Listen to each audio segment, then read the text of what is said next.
podcast.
Allô, le commissariat?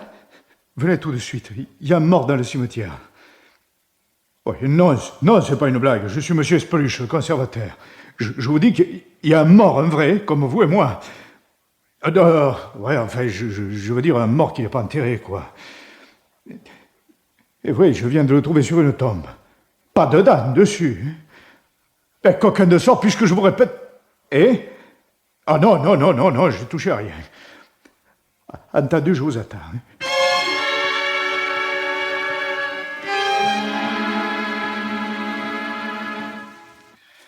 C'est par là, monsieur le commissaire. La troisième tombe, contre l'état-mari. À vrai dire, moi, j'ai rien vu. Vous avez tout de même vu le corps ce matin? Oh, oui, pour ça, oui. Que même ça a failli me tourner ça. Et vous voyez, c'est ici. Il était là, plié en deux sur la clôture. De loin, moi, je croyais qu'il rangeait un vase, et comme j'avais pas encore ouvert les grilles, ça m'a intrigué. Je m'approche. Oh, peu cher, j'ai tout de suite compris. Le pauvre, il y avait un trou dans la tête, du sang séché tout plein les cheveux. Et j'ai tout de suite téléphoné au commissariat, que d'abord, ils ont cru que c'était une blague. Ah, le fait est qu'au premier abord... Et quand je leur ai dit que j'étais monsieur Espeluche, la sûreté, vous savez, c'est pas tellement grave. Ils me connaissent au commissariat. Et ils sont arrivés subito, avec un médecin. Comme si un docteur, peu cher. Il était déjà plus froid que marbre. Pas le docteur, non. Ouais. Par exemple... Quoi, qu'est-ce qu'il y a? Il y avait une grosse tache de sang sur la dalle. Il n'y est plus. Ah, depuis ce matin, quelqu'un a pu nettoyer la pierre? Pas moi, en tout cas. Pas les agents non plus, ils avaient autre chose à faire. Oui, dites, si c'était l'assassin... Oh, qu'il ait fait disparaître l'arme du crime, d'accord, mais la tâche... Oh, à propos d'armes, le médecin a dit que c'était un machin qui serait, comme qui dirait, tordu... Oui, attendez que je me rappelle, j'ai plus mes idées, moi. Un instrument contordant. Oui, contondant. Contordant, oui. Contondant. Oui, c'est ce que je dis. Ça pourrait être, qu'il a dit le médecin, une statuette ou un vase. L'homme a donc été assommé alors qu'il venait s'incliner sur la tombe de... Tabouafet qui est enterré là. C.J. Jacques Rimaucourt, 1926-1946. 20 ans. Il est mort jeune. Et Rimaucourt, dites donc. Rimaucourt, ça me dit quelque chose. Je crois bien que ça vous dit, Rimaucourt et les chantiers navals. La plus grosse fortune de la région. Ouais. Ils ont un caveau de famille superbe tout en haut du cimetière. Oui, un vrai monument. Et ce Jacques Rimaucourt serait un de leurs parents? Plus parents que ça, il n'y a pas. C'est leur fils. Leur fils? Oui, c'est du moins ce qui a écrit sur le registre d'entrée. Et le fils n'est pas dans le caveau? Non, c'est curieux, ça. Oui, c'est aussi ce que je me suis dit. Où a-t-on transporté le corps? Enfin, cette fois, je parle de celui que vous avez trouvé sur la tombe. Au dépositoire du cimetière, c'était tout indiqué. Il y a déjà un inspecteur qui est venu de Marseille. Il est avec le médecin, là-bas. Oui, l'inspecteur Guérin, oui, je sais. Et TV, le voilà justement, il arrive. Bonjour, patron. Bonjour, monsieur. Monsieur. Un quart d'heure plus tôt et vous rencontrez le légiste. Tu as assisté à l'autopsie? Oui, je m'en serais bien passé. Vous voulez voir le corps? Bon, inutile. Excusez-moi, j'attends un enterrement à 3h, il est moins 10. Ne vous occupez pas de nous, monsieur Espeluche. pouvez disposer. Si vous avez besoin de moi, je suis à l'entrée. Oui, d'accord. Bon, alors le résultat de l'autopsie. Mort consécutive à une fracture du crâne provoquée par un instrument contondant. L'heure. Très approximative. Le coup a été porté dans la soirée. Le décès est survenu dans le courant de la nuit. Ouais, de sorte que si on l'avait découvert tout de suite, on aurait pu le sauver. Le légiste n'est pas formel, il a dit peut-être. En tout cas, le pauvre bougre a agonisé 2 ou 3 heures. Son identité. Mystère. Rien dans les mains, rien dans les poches. L'assassin, enfin, je suppose que c'est lui, l'a consciencieusement dépouillé. Ah, manquait plus que ça. Bon, t'as examiné ses vêtements? Et de fond en comble, tous les effets sortent du grand bazar de la Canebière. Et de la confection de grande série. Et le linge. Idem. Même pas une marque de blanchisserie. Ah, je n'ai recueilli qu'un seul. Un tout petit indice. Ah, tout de même. Une de ses chaussures a été garnie par une semelle de carton. Tenez, voyez plutôt. Ouais. Bah, si tu comptes l'identifier avec ça, toi. C'est une semelle qu'il avait découpée lui-même, tiens. Du carton d'emballage, sans doute. Non, un carton de livraison, plutôt. Hein? Tenez, retournez là. Il reste une partie de l'étiquette. Et comme c'est une étiquette en tête... Ah, mais ma foi, oui, t'as raison. Ah, évidemment, elle est incomplète. Oh, ben, ce sera pas difficile à reconstituer. Palais de la Four. De la fourrure, sans doute. Hein? Ouais. Quant à l'adresse, 26 cours Belle-Mars. Bah, ça pose pas de problème. 26 cours Belzins, Marseille. Ouais, voilà déjà un point d'acquis. Bah, on est même gâté, puisqu'on a aussi le début du nom de la cliente. Attends, Madame P. Hein? I ou U. Ah, ça, il a une écriture de cochon.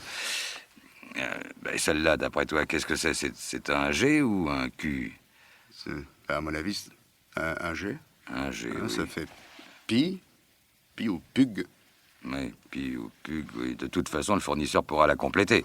Oui. Et quand on aura l'adresse de cette dame, on pourra toujours lui demander qui a eu la possibilité d'utiliser son carton pour se tailler une semelle.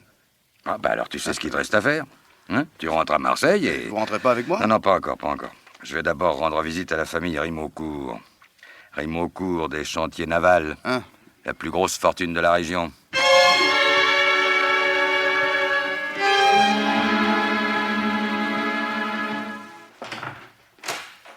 Entrez, monsieur. Bonjour, monsieur. Vous êtes le commissaire Paron de la Sûreté nationale et vous désirez me voir. En effet, monsieur Rimaucourt. Asseyez-vous. Merci. De quoi s'agit-il? Monsieur Rimaucourt, on a découvert ce matin dans le cimetière de la Ciotat un homme assassiné. La nouvelle a déjà fait le tour de la ville. Si la victime est un ouvrier des chantiers, adressez-vous au directeur du personnel. L'homme a été assassiné sur la tombe de Jacques, votre fils. Et alors? Alors j'ai pensé que peut-être il aurait pu être une ancienne connaissance de votre fils. Vous êtes extraordinaire. Dans un cimetière, il y a des tombes. Il fallait bien que le crime fût commis à proximité de l'une d'entre elles. Non, je n'ai pas dit à proximité, monsieur, mais dessus. Mon raisonnement reste valable. La victime s'est abattue sur la tombe de Jacques, comme elle aurait pu s'abattre sur n'importe quel autre. Je ne vous fais pas l'injure de penser que vous pourriez croire notre famille mêlée à ce crime crapuleux. Je ne crois rien, je me renseigne. Dans ce cas, vous avez frappé à la mauvaise porte. Non, monsieur Rimaucourt, la tombe de votre fils a été nettoyée dans le courant de la journée. Il me serait utile de savoir si c'est par l'assassin ou par un membre de votre famille. Facile à vérifier. Bien. Maria, Monsieur? dites à madame de descendre, je vous prie. Ah, vous êtes là, Brienne. Entrez. Venez une minute, s'il vous plaît. Qu'y a-t-il, mon ami? Bonjour, monsieur. Bonjour, madame. Voici monsieur le commissaire Paron. Et Maria m'a dit en effet que... Il désire savoir si vous êtes allé au cimetière aujourd'hui. Au cimetière? Oui, au début de l'après-midi. Et vous avez nettoyé la tombe de votre fils? Pourquoi cette question? Non, répondez d'abord à monsieur le commissaire. La dalle avait été souillée. Une large tache brunâtre comme... Comme du sang. Du sang? Je ne sais pas. Aucun objet n'a disparu? Si, un vase. Un vase de marbre. Vous n'êtes tout de même pas venu pour un vol aussi anodin. Voyons, madame, monsieur Rimaucourt vient de me dire que la nouvelle avait fait le tour du pays. Ma femme sort très peu et je n'ai pas jugé bon de lui apprendre ce fait divers sans importance. Quel fait divers? Madame, c'est vraisemblablement avec le vase qui a disparu que hier soir, on a tué un homme sur la tombe de votre fils. Mon Dieu. Adrienne, voyons. Tu es un homme, mais qui... Dites-moi qui est mort. Alors, Adrienne, vous ne vous sentez pas bien? Mon cœur, la douleur qui me reprend. Ne vous crispez pas, appuyez-vous sur moi. Maria, appuyez-vous sur moi. Tiens, voilà votre œuvre, commissaire. Maria! Oui, monsieur. Madame ne se sent pas bien, raccompagnez-la dans sa chambre. Venez. Et donnez-lui ses gouttes. Venez, je vais vous aider. Si la crise ne se calme pas, appelez le docteur Martin. Bien sûr, monsieur. Vous êtes content, commissaire. Vous avez votre renseignement. Ah, j'ignorais que Madame Rimeaucourt fut cardiaque. Elle ne s'est jamais remise de la disparition de Jacques. Nous évitons d'en parler. Votre fils est décédé en 46 et... Bah, dites donc, ça fait tout de même 17 ans. Je comprends mal l'émotion de Madame Rimeaucourt. Il y a beaucoup de choses que vous comprenez mal. Excusez-moi, j'ai un rendez-vous, je vous reconduis. Cependant, à propos de votre Je fils... regrette, je suis pressé. Au revoir, monsieur. Au revoir. S'il vous plaît, pourquoi votre fils n'est-il pas inhumé dans le caveau de famille? Il y a des affaires qui ne regardent pas la police.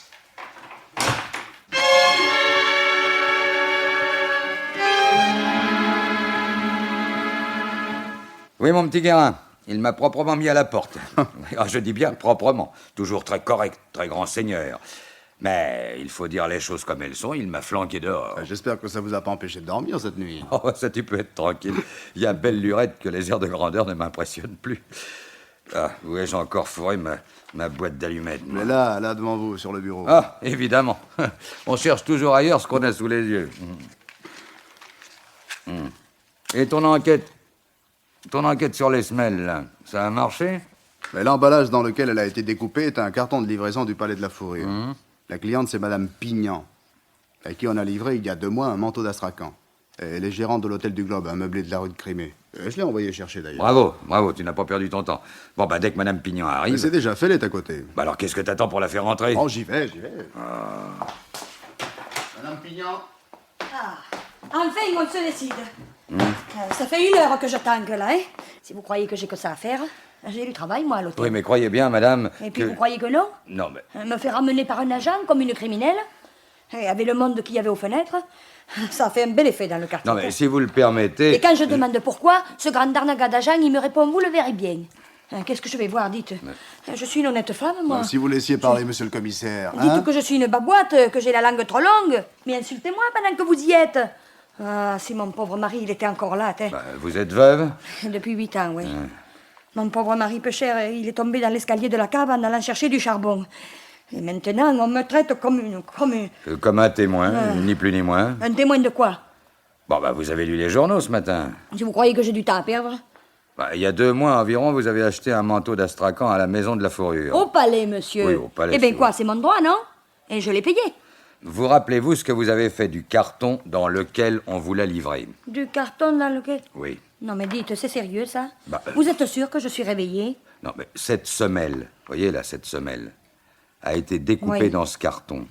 Ça y est, j'y suis, c'est moi. Oh non, on dirait une histoire de fou. Comment, c'est vous qui, quoi? Mais je l'ai taillé pour monsieur Maurice. Comment que vous l'avez eu? Maurice comment? Maurice Lancieux. Dites-moi vite ce qui est arrivé, vous me faites languir, là. Il est mort, Madame Pignon. Assassiné hier soir dans le cimetière de la Ciotat. Assassiné? Bonne mère, et par qui? Bah, ça, si nous le savions. Non, c'est pas vrai, mais je continue de rêver, moi. Mais je l'ai encore vu hier après-midi. Il logeait chez vous? Depuis 2 ans, oui. Oh, ça me fait quelque chose. Un si brave garçon. Et qu'est-ce qu'il faisait dans la vie? Enfin, je veux dire, quelle était sa profession? Mais je sais pas au juste. Alors, vous n'allez pas me faire croire que depuis 2 ans... Sur sa fiche, il y avait marqué représentant. Il sortait beaucoup, il faisait des affaires, qui disait, moi. Il ne s'était lié avec personne dans le quartier? Il ne recevait personne? Une femme, peut-être? Toujours seul qu'il était. Pour dire la vérité, il n'était pas causant, vous savez. Moi, du moment qu'il payait régulièrement sa chambre, ça... Rimeaucourt. Quoi, Rimeaucourt? Oui, Rimeaucourt, ça ne vous dit rien? Lancieux n'a jamais prononcé ce nom devant vous? Non, jamais. Mais je vous ai dit qu'il n'était pas causant. Bon. Alors, je peux partir? Ah, je voudrais bien, mais nous avons encore besoin de vous, Madame Pignon. Nous vous emmenons à la Ciotat. À la Ciotat? Ouais. Mais qu'est-ce que je vais faire à la Ciotat? Mon hôtel, il est rue de Crimée, il n'est pas à la Ciotat. Oui, pour reconnaître le corps. Va falloir que je le voie. Oh, ben, vous savez, j'y tiens pas du tout, Oui, mais hein. c'est indispensable. Indispensable. Indispensable. Ouais. Tu viens aussi, Guérin. Pendant que tu accompagneras Madame au dépositoire, je ferai un saut chez Rimeaucourt. Après le coup d'hier soir, vous croyez qu'il vous ouvrira sa porte? Ah oui, mais cette fois, Je prendrai mes précautions.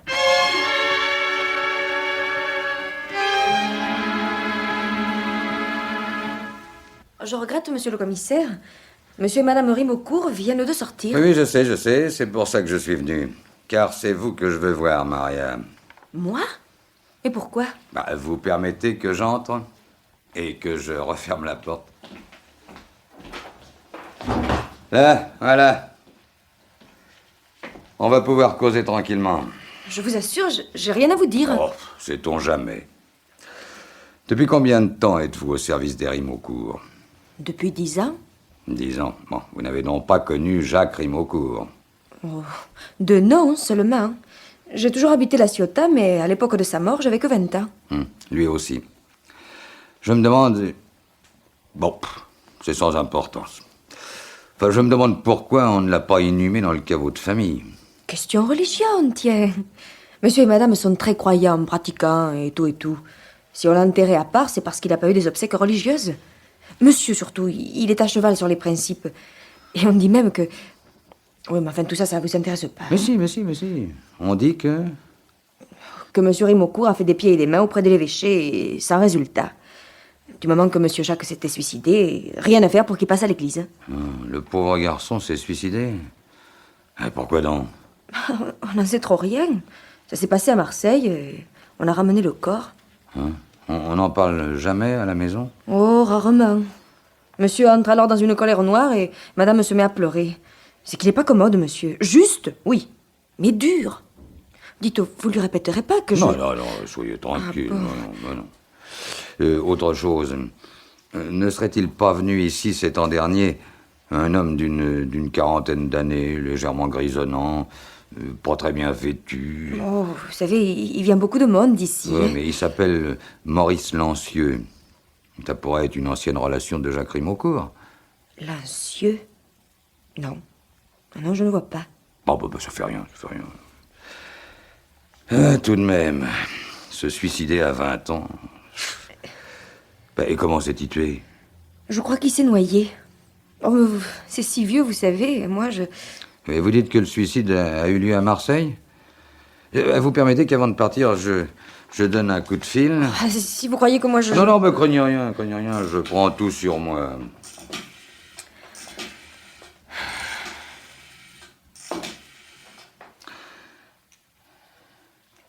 Allô? Allô, le cimetière de la Ciotat? Oui, c'est vous, monsieur Espeluche? Oui, bonjour. Bonjour, commissaire Paron à l'appareil. Oui, bonjour. Oui. L'inspecteur Guérin doit être au dépositoire avec... Quoi? Il est là? Passez-le moi, voulez-vous? Oui, merci. Allô, Guérin? Oui. C'est terminé. Madame Pignon l'a reconnu. Oh, parfait. Monsieur le commissaire. Un instant, Guérin, ne quitte pas. Qu'est-ce qu'il y a, Maria? Monsieur Rimeaucourt qui revient. C'est son droit, non? Mais qu'est-ce que je lui dis, moi? Rien du tout, sinon que je suis là. Oh, c'est lui. Dites, vous m'avez promis, oui, hein? la discrétion, d'accord. Allez donc lui ouvrir, voyons, Maria. Allô, Guérin, t'es toujours là? Oui, bon, écoute bien. Jacques Rimeaucourt s'est suicidé en 1946, à Marseille.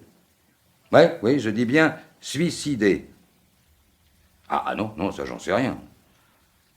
En tout cas, il doit y avoir un dossier aux archives. Hein? Oui, non, ne m'attends pas. Rentre tout de suite. À cet après-midi. Faites comme chez vous, monsieur le commissaire. Je me suis permis de donner un coup de fil. Mais comment donc? Ne vous gênez pas. Oui, avant de vous voir, je voulais savoir si on avait retrouvé le dossier relatif au suicide de votre fils. Nous y voilà. Vous ne pouvez même pas laisser les morts dormir en paix sans vous soucier du mal que vous pouvez faire. Oui, mon fils s'est suicidé. Et après? Les suicides ont en général un mobile. Oh, les mobiles, quand on a 20 ans. Jacques avait 20 ans. Il poursuivait ses études à la faculté de médecine de Marseille. Puisque vous allez consulter le dossier, autant que vous l'appreniez par ma bouche. Dire que c'était un brillant sujet serait mentir. Il préférait l'amusement aux études. C'était de son âge. Quand on est un Rimeaucourt, on ne passe pas son temps dans les lieux de plaisir au lieu d'aller à la faculté. Tous les sermons restaient inefficaces. J'ai dû me résigner à lui couper les vivres. Je ne regrette rien. L'indulgence est une faiblesse. Ça, c'est un point de vue. C'est le mien. Quelques jours plus tard, c'était le 27 octobre 1946. J'ai reçu une lettre de Jacques. Il m'annonçait, sans commentaire, qu'il en avait assez de la vie et que personne n'entendrait plus jamais parler de lui. Je me précipite à Marseille. La veille, on avait repêché le corps d'un inconnu dans le vieux port. C'était lui, Jacques, mon fils. Ah, il y avait tout de même un motif particulier à ce suicide. Vous n'avez jamais entendu parler de dépression nerveuse? Dieu lui a peut-être pardonné. Et vous? Moi? J'ai oublié que j'ai eu un fils. En se tuant, il s'est retranché volontairement de notre famille. À l'époque, votre fils devait avoir des amis, des camarades. Ces relations n'étaient pas les miennes. L'homme qui a été assassiné dans le cimetière s'appelle Lancieux. Maurice Lancieux. Je ne connais pas. Vous, non, mais Madame Rimaucourt, votre fils lui en avait peut-être parlé. Ma femme n'a rien à déclarer de plus que ce que je vous ai dit. Tant pis, tant pis, je chercherai ailleurs. Je vous remercie. D'autant que votre intervention d'hier a failli provoquer chez elle une nouvelle crise cardiaque. Voyez-vous, monsieur le commissaire, vous et moi, nous ne nous plaçons pas sur le même plan. Ah, en effet, monsieur Rimaucourt, en effet. Vous voulez éviter à tout prix le scandale. À tout prix, moi, je veux découvrir un assassin.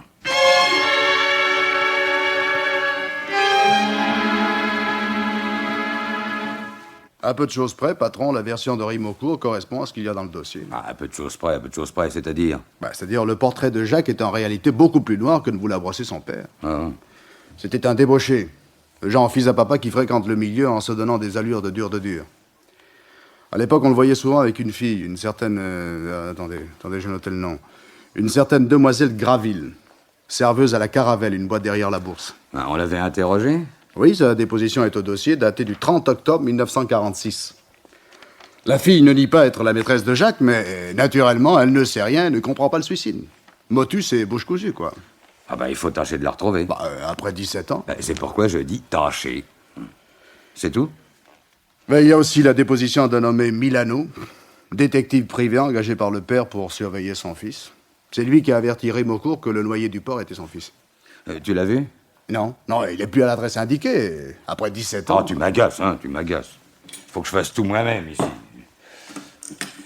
À quelle adresse, ton Milano? 26 rue Françoise Bonneau. Ah, 26 rue Françoise Bonneau. Bon. Allô, c'est toi, Granger? Bon, ici, Paron. Oui, ça va, merci. Dis donc, tu as dans tes archives la liste des privés de Marseille? Bon, il s'appelle Milano. Et en 1946, il habitait au 26 rue Françoise Bonneau, c'est ça? 26 rue Françoise Bonneau. Bon, tu me rappelles? Bon, à tout à l'heure. Je parie que tu n'es même pas allé visiter la chambre de Maurice Lancieux à l'Hôtel du Globe. Et vous avez perdu. Ah, tout de même. Quoi? Tu boudes? Non. Tu boudes parce que je t'ai dit que tu m'agaçais. Ah là, fais pas la mauvaise tête, donne-moi du feu, tiens. Et raconte. Au premier abord, une perquisition sans intérêt, et puis j'ai découvert ce livret militaire. Lancieux a fait 15 ans de Légion. Regardez la date de son engagement. Tiens. 3 novembre 1946. C'est ça, 6 jours après le suicide de Jacques Rimaucourt. Un suicide qui a peut-être été un assassinat. Oh, ouais, tu vas trop loin, là. Le suicide ne fait pas de doute. Il y a la lettre de Jacques. D'accord, je l'ai vu, mais c'est peut-être un faux. Bon, le père ne s'y serait pas trompé. Cependant, ton idée m'en donne une autre. Supposons que 2 complices se soient laissés embarquer dans une sale histoire. Oui. Une histoire qui risque de tourner mal, très mal pour tous les deux. L'un, le plus faible, se suicide, tandis que l'autre se fait oublier en s'engageant à la Légion. Ouais, enfin, ça n'est qu'une supposition. S'il y a des mobiles précieux au suicide, Rimaucourt les connaît peut-être. Le père? Qu'il les avouera jamais. Ouais. Allô? Oui, c'est ici. Ne quittez pas, je vous le passe. Le commissaire Granger. Ah, oui. Allô, oui? Oui. Oui, c'est bien ça, Milano. Ah bon? Il n'exerce plus. Ah, très intéressant. Très intéressant. Merci, merci, mon vieux. Un de ces jours. Tiens-toi bien, Guérin. Le détective privé Milano a cessé d'exercer son activité le 30 novembre 1946, un mois après le suicide de Jacques.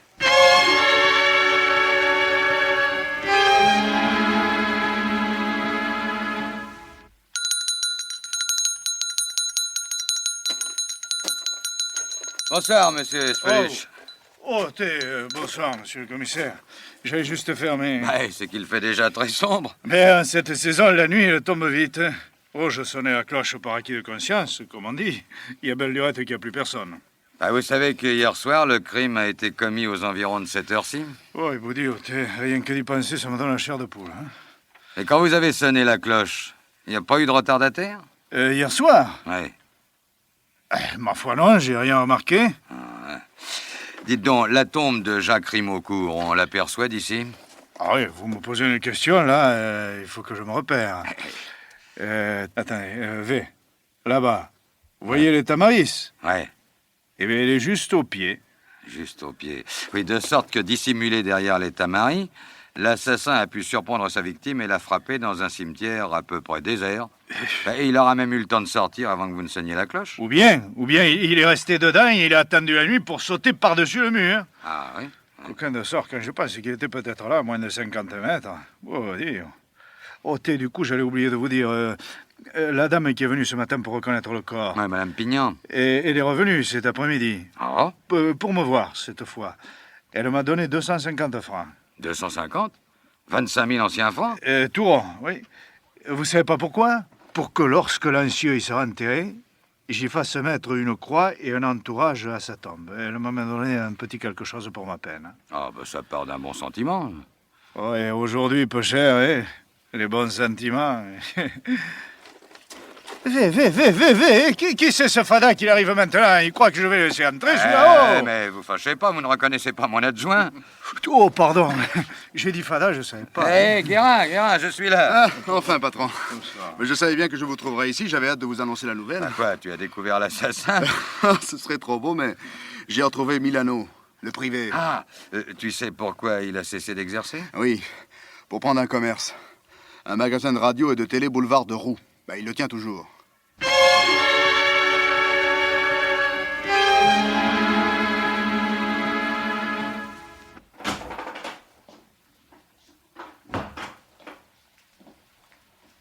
Bonsoir, monsieur. Vous désirez? Bonsoir. Vous êtes bien monsieur Milano? Pour vous servir. En 1946, vous étiez détective privé? En effet. Commissaire Paron de la Sûreté nationale. Ah, presque un collègue en somme. Eh. Vous savez que je fais une remise de 10%. Oh non, il ne s'agit pas de ça. Vous avez lu les journaux ce matin? Et comme tout le monde. Le mort du cimetière de la Ciotat trouvé sur une tombe. Oui, en effet, j'ai lu ça.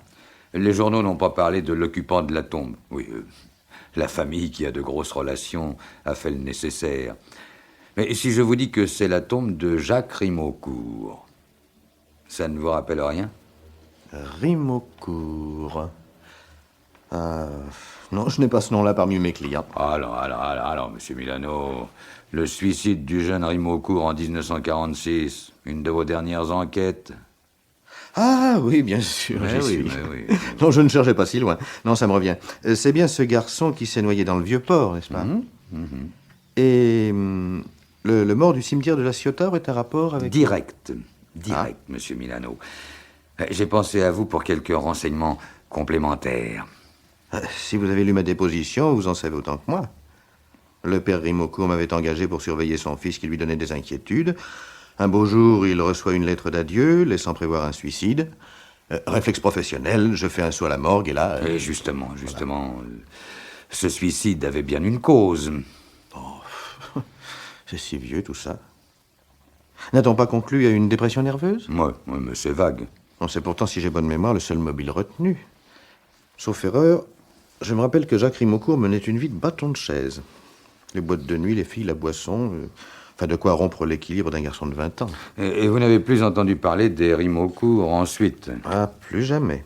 D'autant que j'ai quitté le métier peu de temps après. Ah oui, c'est vrai. Mais à propos, pourquoi l'avez-vous quitté? Mais non, si je suis indiscret, vous n'êtes pas obligé de me répondre. Pas du tout, du tout, du tout. Ma femme a fait un petit héritage. Mais je croyais que vous étiez célibataire à l'époque. Oui, mais je connaissais déjà ma femme, nous devions nous marier. Elle ne voulait pas que je continue. Le danger, vous savez, le travail de nuit, vous savez ce que c'est. Oui.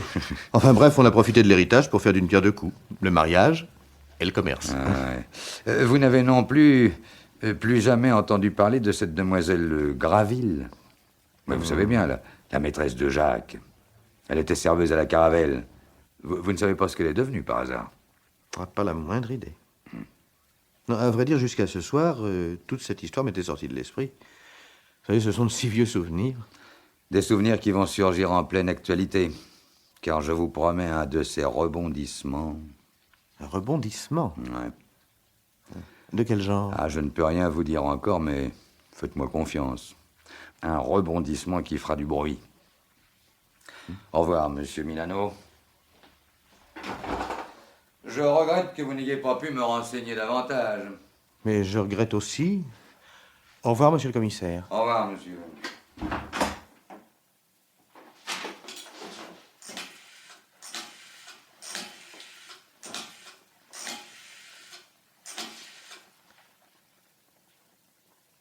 Allô? Je voudrais parler à monsieur Rimeaucourt.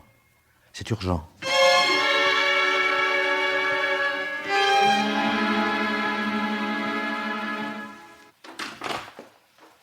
Ben alors, Guérin, ça va pas? T'en fais une tête. Formidable, le patron. Hier soir, moins d'une heure après qu'on ait branché la table d'écoute sur la ligne de Rimeaucourt, 19h10 pour être précis. Moi, à cette heure-là, je sortais de chez Milano. Mais justement, à cette heure-là, Rimeaucourt recevait un coup de fil. Et devinez de qui?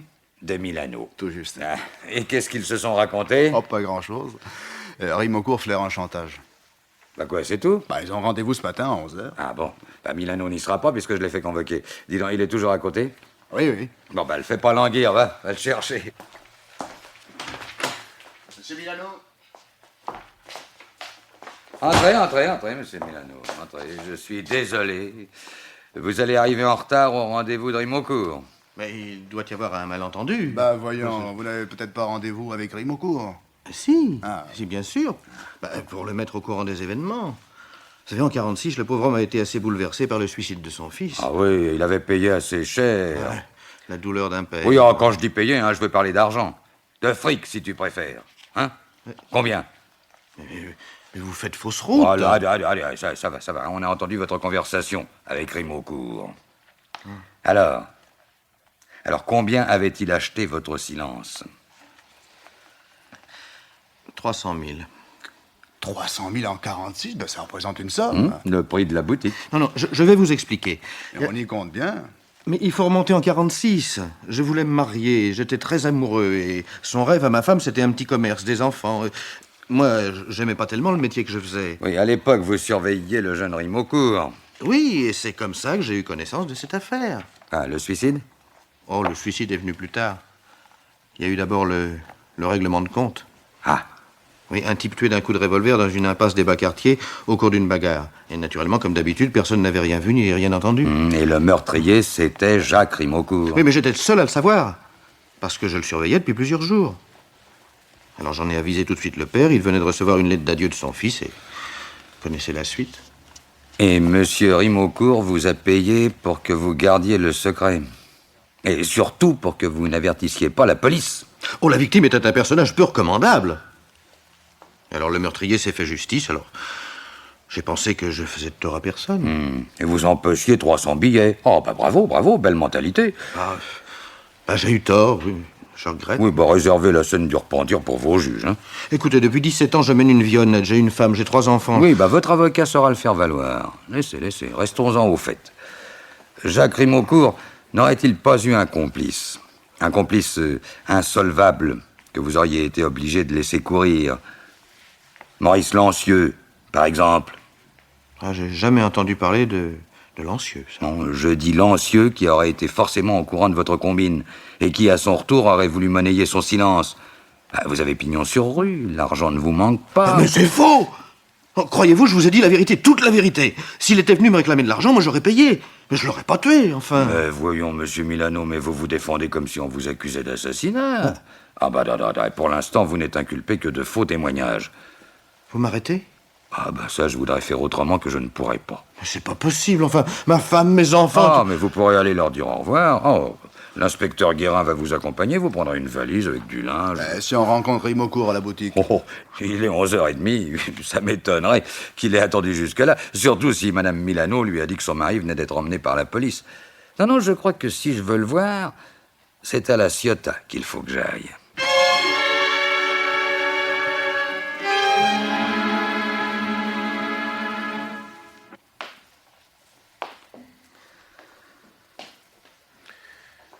Et maintenant, qu'est-ce que vous allez faire?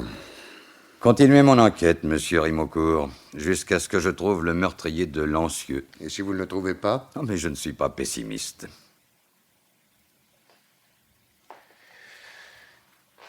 Monsieur le commissaire, je vous dois des excuses. J'ai été brusque, maladroit, enfin, presque grossier avec vous. Oh, grossier, c'est un bien grand mot. Disons que vous m'avez traité de haut. Oh, ça revient au même. Voyez-vous, à présent, je voudrais m'adresser non plus au commissaire de police, mais à l'homme. Je suis aussi un homme, monsieur Rimocourt. Vous pouvez, vous devez me comprendre. Jacques s'était fait justice. Il n'avait plus de compte à rendre à la société. Pouvais-je encore le laisser accusé de meurtre? Laisser salir notre famille par un scandale inutile? Mettez-vous à ma place. À votre tour, mettez-vous à la mienne. Je dois arrêter l'assassin de Lancieux, quoi que vous invoquiez pour me faire changer d'avis. Mais rassurez-vous, je ne vais pas vous offrir de l'argent. Merci. Pour en revenir à Lancieux, j'ai de fortes raisons de croire qu'il connaissait la vérité et qu'il a été tué parce qu'il a tenté de monnayer son silence. Vous voyez à qui je pense? Milano aurait fait ça? Ça n'est pas à exclure. Néanmoins, si ma supposition est exacte, il existe une autre personne qui, autant, sinon plus que Milano, aurait eu intérêt à supprimer le maître chanteur. Quelle personne? Vous-même, monsieur Rimocourt. Sortez, monsieur. Votre accusation est intolérable. Je n'accuse pas, je constate. Je ne supporterai pas que dans ma propre maison... Sortez! Bon, je n'insiste pas. Au revoir. Adieu, monsieur.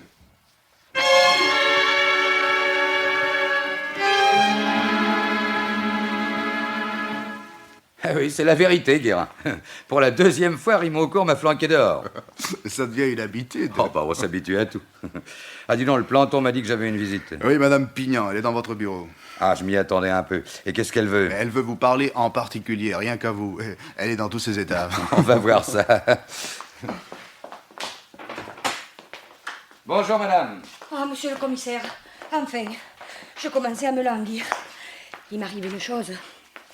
Ah, une chose terrible, incroyable, inimaginable. J'en suis toute retournée. Tenez, monsieur le commissaire, sentez mon cœur, comme il bat. Oui, je vous crois sur parole. Oui. Et cette chose terrible, c'est... Je vais mourir, monsieur le commissaire. Il me l'a écrit. Et qui donc? Et l'assassin, pardi. Une lettre tapée à la machine, vous pouvez la lire. Depuis, je me fais un brave mauvais sang.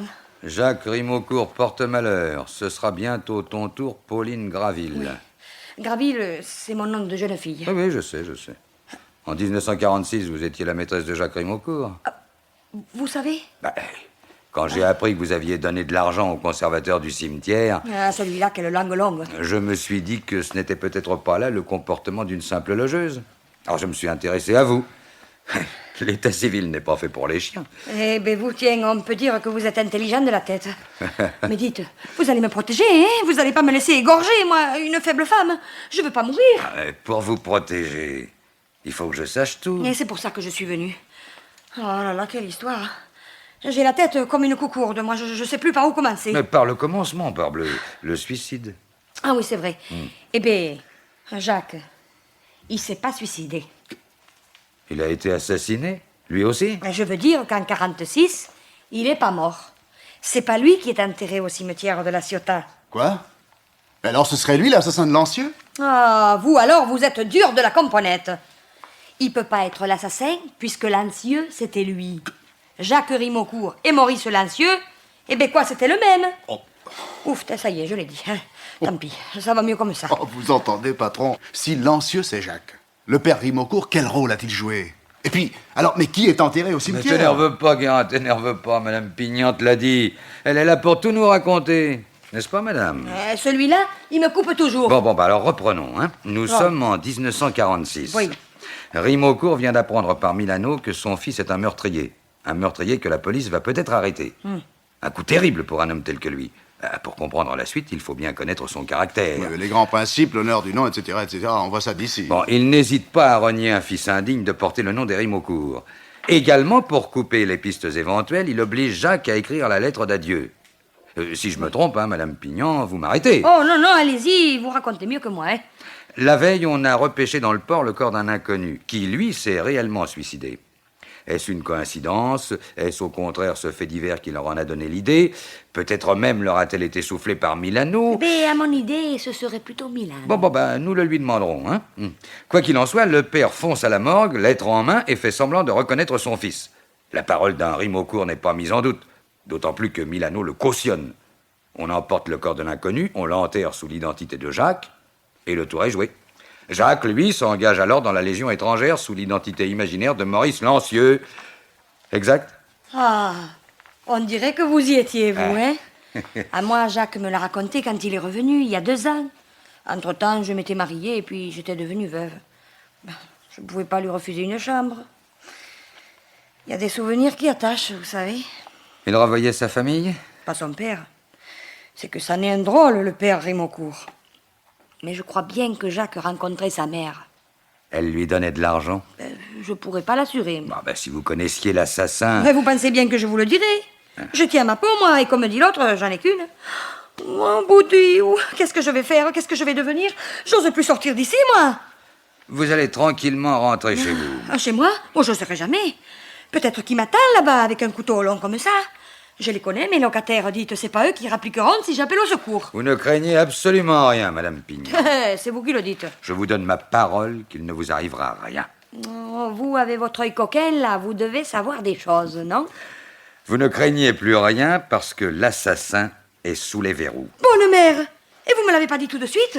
Oh, dites qui c'est. Ne me faites pas languir. Ah, je ne peux pas encore vous dire son nom. Il reste encore des formalités. Ah, dommage, parce que... Oh, et puis tant pis, je suis trop contente. Ouf, je suis toute requinquée. Eh ben, j'en suis heureux pour vous. Au revoir, Madame Pignon. Au revoir, et merci. Et dormez sur vos 2 oreilles. Et voilà. Dites, patron, Hein?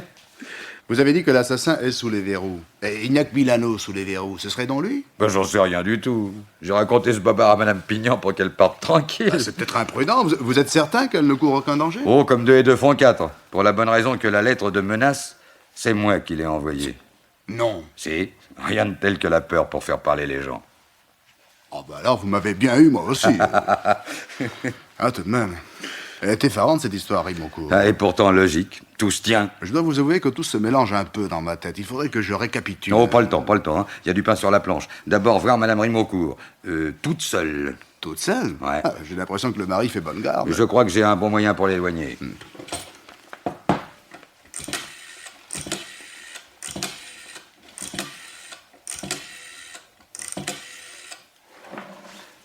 Allô, monsieur Rimaucourt?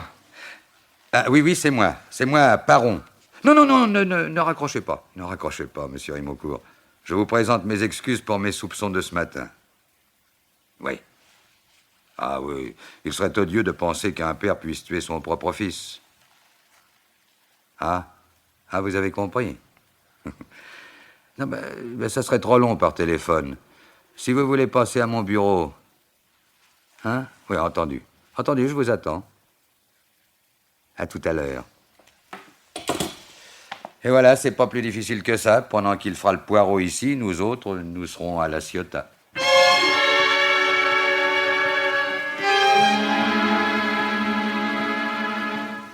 Puisque vous savez tout, monsieur le commissaire, pourquoi venir me tourmenter encore? Parce que je veux arrêter l'assassin de votre fils, Madame Rimaucourt. Je ne saurais malheureusement vous être d'un grand secours. Il suffit parfois de si peu de choses. Quand avez-vous revu votre fils pour la première fois? Il y a 1 an et demi environ. Il était à Marseille depuis 6 mois déjà, sans avoir osé se faire connaître.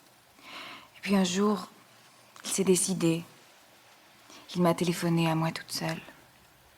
Et vous avez accepté de le revoir en cachette de M. Rimeaucourt? J'étais trop heureuse de le retrouver. Malgré ce qu'il avait fait, c'était toujours mon enfant. Je n'en avais qu'un. Je l'ai perdu 2 fois. Où vous rencontriez-vous? Les premiers temps, à Marseille. D'ordinaire, je ne quittais pratiquement jamais la Ciotat à cause de mon état de santé. Aussi, mes déplacements ont fini par intriguer mon mari. Il nous a surpris. C'est un homme droit, honnête, certes, mais implacable sur les principes. Pour lui, son fils était réellement mort en 46. Il m'a interdit de le revoir. Et vous avez passé outre? Oui. Nous avons alors convenu, Jacques et moi, de nous rencontrer au cimetière de la Ciotat. Mes visites à cet endroit ne pouvaient éveiller de soupçons. Jacques m'attendait derrière les tamaris. Ah oui, je vois. Les tamaris qui sont près de la tombe où il a été soi-disant enterré. Oui. Quand, avant-hier, j'ai aperçu la tache de sang sur la dalle, pas un seul instant je n'ai envisagé l'atroce vérité. J'ai pensé que, au pis-aller, Jacques s'était battu avec le voleur. Voleur? Quel voleur? Je lui remettais chaque fois un peu d'argent. J'ai un peu de fortune personnelle. Lorsqu'il était en retard et que je ne pouvais l'attendre, je glissais des billets sous le vase en marbre. Il le savait. C'est comme ça que j'ai fait la dernière fois. Et combien y avait-il sous le vase? 20 000 francs. Des francs anciens. Les semaines précédentes, il y avait déjà eu 2 vols. On avait dû changer de cachette. Ainsi donc, ce serait le voleur qui... Non, votre fils qui veut le surprendre se dissimule derrière les tamaris, et au moment où l'autre soulève le vase, seulement l'autre, il avait le vase à la main. Ah, mais toutes les données de l'enquête sont changées. Absolument toutes.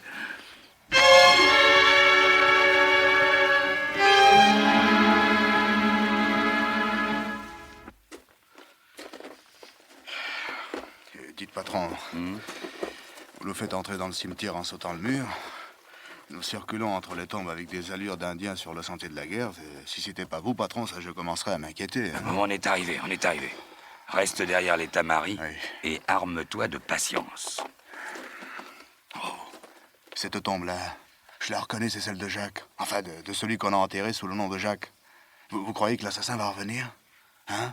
On va attendre longtemps? Dans quelques instants, Espaluche va fermer les portes. Tiens, regarde qui vient par ici. Oh non, c'est pas possible. Madame Rimeaucourt, elle paraît pressée. Oh, mais Espeluche qui annonce la fermeture, elle va tout de même pas se laisser enfermer. Un peu de patience, je te dis. Mais qu'est-ce qu'elle met sous le vase? Chut.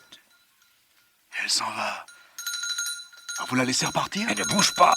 Ah, si seulement vous vouliez m'expliquer. Mais- Enfin, on va pas se laisser enfermer au moins. Dites, moi j'ai pas envie de passer la nuit dans un cimetière. Mais au lieu de gémir, observe plutôt l'homme qui s'approche de la tombe.